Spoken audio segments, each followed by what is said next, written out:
CM पद छोड़ने के बाद बदल गई है नीतीश की दिनचर्या। 36 घंटे से घर से नहीं निकले हैं बाहर।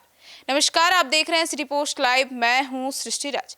मुख्यमंत्री की कुर्सी छोड़ने के बाद एक अण्णे मार्ग की तस्वीर बदल गई है। एक अण्णे मार्ग का वही परिचित आवास भी था, लेकिन फिर भी सब कुछ बदला बदला सा था। सुबह होते ही जिस दरवाजे पर सत्ता की हलचल शुरू हो जाती थी, जहां नेताओं और अधिकारियों की आवाजाही लगी रहती थी, वहां गुरुवार की सुबह अजीब सा सन्नाटा पसरा था।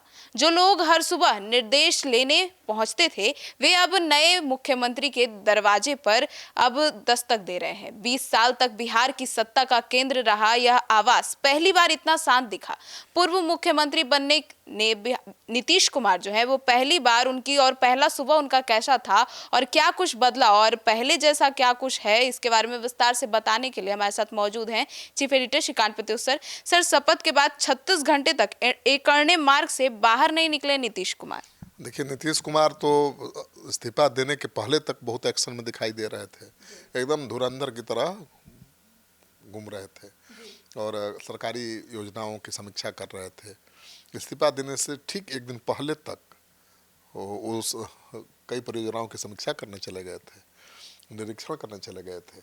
लेकिन मंगलवार को मुख्यमंत्री पद छोड़ने के बाद बुधवार सुबह 10:40 में नीतीश कुमार राजभवन पहुंचे थे और 10:57 पर उन्होंने सम्राट चौधरी ने मुख्यमंत्री पद की शपथ ली थी। शपथ ग्रहण के बाद करीब 11:20 पर सीधे मुख्यमंत्री एक अण्णे आवास पहुंच गए। इसके बाद उन्होंने खुद को पूरी तरह से सीमित रखा। अगले 36 घंटे तक उस बंगले से बाहर नहीं निकले। मुख्यमंत्री रहते हुए उनकी दिनचर्या लगातार बैठकों, अधिकारियों से मुलाकात और प्रशासनिक गतिविधियों से भरी रहती थी। वो जब मन करता था निरीक्षण और समीक्षा के लिए निकल भी जाते थे। लेकिन पद छोड़ने के बाद पहली बार एक अण्णे मार्ग बहुत शांत नजर आया। गुरुवार को भी पूरे दिन अपने आवास से बाहर नहीं निकले, तो बदली तस्वीर सामने आई है। सर, उस दिन भी सिर्फ सम्राट चौधरी शाम में मिलने पहुंचे और सुबह भी सिर्फ 2 करीबी नेता ही उनके आवास पहुंचे थे। हाँ, बिल्कुल। नए मुख्यमंत्री के रूप में शपथ लेने के बाद बुधवार शाम करीब 6 बजे सम्राट चौधरी शिष्टाचार मुलाकात के लिए एक अण्णे मार्ग पहुंचे थे। यहाँ उनकी नीतीश कुमार से करीब 10 मिनट तक बातचीत हुई। सत्ता ट्रांसफर के बाद यह पहली औपचारिक मुलाकात थी, जिसे राजनीतिक शिष्टाचार और सम्मान के तौर पर देखा जा रहा है। गुरुवार सुबह सिर्फ डिप्टी सीएम विजय कुमार चौधरी और विजेंद्र यादव ही नीतीश कुमार से मिलने पहुंचे। दोनों नेताओं ने कुछ देर बातचीत की और फिर लौट गए। इसके अलावा उनके आवास पर कोई बड़ी राजनीतिक हलचल नहीं देखी गई। मुख्यमंत्री रहते हुए नीतीश से मिलने जहां एक और अण्णे मार्ग पर सुबह से ही मंत्री, विधायक और अधिकारियों की लाइन लगी रहती थी, वहां गुरुवार को ऐसा कुछ नहीं नजर आया। गुरुवार सुबह उन्होंने घर के सदस्यों के साथ मॉर्निंग वॉक की और कमरे में चले गए। दिन के बीच में कैंपस में टहलते दिखे, लेकिन बंगले के बाहर नहीं निकले। सर, तो सत्ता परिवर्तन के बाद सरकारी मशीनरी का पूरा फोकस मुख्यमंत्री सम्राट चौधरी पर है, मतलब तो स्वाभाविक है भाई। मुख्यमंत्री होता है। अब मुख्यमंत्री वो नहीं है, पूर्व मुख्यमंत्री हैं और मुख्यमंत्री सम्राट चौधरी हैं, तो असर तो दिखेगा। बुधवार शाम से ही अधिकारी नए मुख्यमंत्री के आवास, सुरक्षा, बैठकों और प्रशासनिक व्यवस्थाओं को संभालने में जुटे हुए हैं। जो अधिकारी पहले सुबह एक अण्णे मार्ग पहुंचते थे, अब वो 5 देशरत्न मार्ग पर नजर आ रहे हैं। यह प्रशासनिक व्यवस्था का सामान्य हिस्सा है।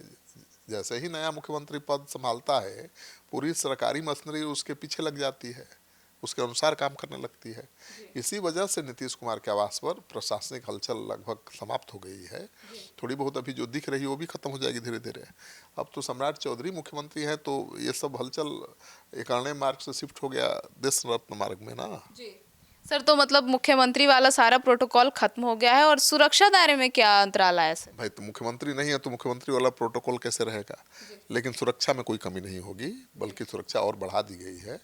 मुख्यमंत्री पद छोड़ने से पहले ही नीतीश कुमार को Z+ की सुरक्षा दे दी गई थी, लेकिन मुख्यमंत्री पद के साथ मिलने वाला विशेष प्रोटोकॉल तो स्वतः समाप्त हो गया है। पहले उनकी सुरक्षा में बड़ी संख्या में पुलिस और प्रशासनिक अधिकारी, SSG के जवान लगे रहते थे। उनके आवास से निकलते ही सड़कें खाली कराई जाती थीं और पूरा सुरक्षा तंत्र सक्रिय हो जाता था। लेकिन अब यह व्यवस्था तो सम्राट चौधरी के लिए होगी। सीएम पद छोड़ने के बाद जो जवान और अधिकारी पहले नीतीश की सुरक्षा व्यवस्था में तैनात रहते थे, अब वे नीतीश कुमार की जगह मुख्यमंत्री सम्राट चौधरी की सुरक्षा में लगाए गए हैं। नीतीश कुमार के पास अभी भी Z+ सुरक्षा है, लेकिन मुख्यमंत्री जैसी प्राथमिकता कैसे मिलेगी? जी सर, तो नीतीश कुमार की पहचान एक अनुशासित नेता के रूप में रही है हमेशा। बिल्कुल, नीतीश कुमार तो नीतीश कुमार हैं। वह हमेशा समय पर उठते हैं, सुबह अखबार पढ़ते हैं, व्यवस्थित तरीके से दिन की शुरुआत करते हैं। गुरुवार को भी उनकी दिनचर्या में कोई बदलाव नहीं दिखा। सुबह की शुरुआत सामान्य रही, लेकिन अब उनके सामने सरकारी फाइलें नहीं थी और न ही अधिकारियों के साथ बैठकों का शेड्यूल तय था। मुख्यमंत्री रहते हुए सुबह का हर घंटा प्रशासनिक जिम्मेवारियों से भरा होता था, लेकिन फैसले लेने होते थे उनको, लेकिन विभागीय रिपोर्ट देखनी होती थी, नेताओं से मुलाकात करनी होती थी। लेकिन पूर्व मुख्यमंत्री बनते ही ये सारा काम खत्म हो गया। अब बिल्कुल वो शांत हैं, बिल्कुल दबाव में नहीं हैं, रिलैक्स महसूस कर रहे हैं। दिनचर्या वही है, लेकिन जिम्मेदारियों का भार तो कम हो ही गया है।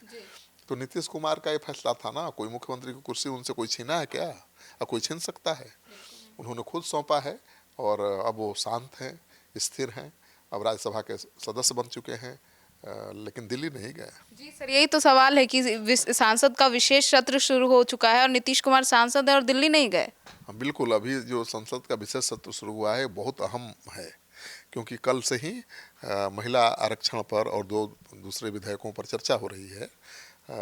महिला विधेयक तो आज पास भी होना है, तो ऐसे में नीतीश कुमार को वहाँ नहीं होना सवाल तो खड़ा करता है। लेकिन नीतीश कुमार वहाँ नहीं गए, दिल्ली नहीं गए हैं। जनता दल यूनाइटेड ने 16 और 18 अप्रैल 2026 को संसद के विशेष सत्र के दौरान महिला आरक्षण संशोधन विधेयक पर चर्चा के लिए अपने सभी लोकसभा राज्यसभा सांसदों के लिए 3 लाइन का व्हिप जारी किया है। पार्टी ने सभी सांसदों को अनिवार्य रूप से सदन में मौजूद रहने का निर्देश दिया है। हालांकि नीतीश कुमार गए नहीं हैं दिल्ली, वह दिल्ली के लिए रवाना भी कब होंगे कोई पता नहीं है। जबकि जेडीयू के राष्ट्रीय कार्यकारी अध्यक्ष ललन सिंह, संजय झा समेत तमाम सांसद दिल्ली पहुंचे हुए हैं और वो बहस में भाग भी ले रहे हैं। लेकिन नीतीश कुमार यहाँ शांत बैठे हैं, दिल्ली संसद में भाग नहीं ले रहे हैं, क्योंकि उनकी इच्छा तो यही थी कि चौथे सदन का सदस्य बनना है। तो चौथे सदन का सदस्य बन गए, लेकिन अभी दिल्ली क्यों नहीं गए? अब तो इसका जवाब तो नीतीश कुमार ही दे पाएंगे। तो सुना आपने, तो राज्यसभा की सदस्यता ग्रहण करने के साथ ही नीतीश कुमार ने भारतीय राजनीति में एक खास रिकॉर्ड अपने नाम पे कर लिया था। वे अब देश के उन चुनिंदा नेताओं में शामिल हो गए हैं जिन्होंने लोकसभा, राज्यसभा, बिहार विधानसभा और बिहार विधान पार्षद चारों सदनों की सदस्यता हासिल की है। अब नीतीश कुमार पहली बार राज्यसभा पहुंचे हैं। इससे पहले वे लोकसभा सांसद, विधायक और विधान पार्षद के रूप में भी अब अपनी भूमिका निभा चुके हैं। लेकिन अब वे सत्र में क्यों नहीं गए, दिल्ली क्यों नहीं गए, यह बड़ा सवाल है। अब देखना होगा, अब इसका जवाब तो नीतीश कुमार ही दे सकते हैं। आपकी क्या राय है नीतीश कुमार को लेकर? अपनी राय जरूर बताइएगा। धन्यवाद।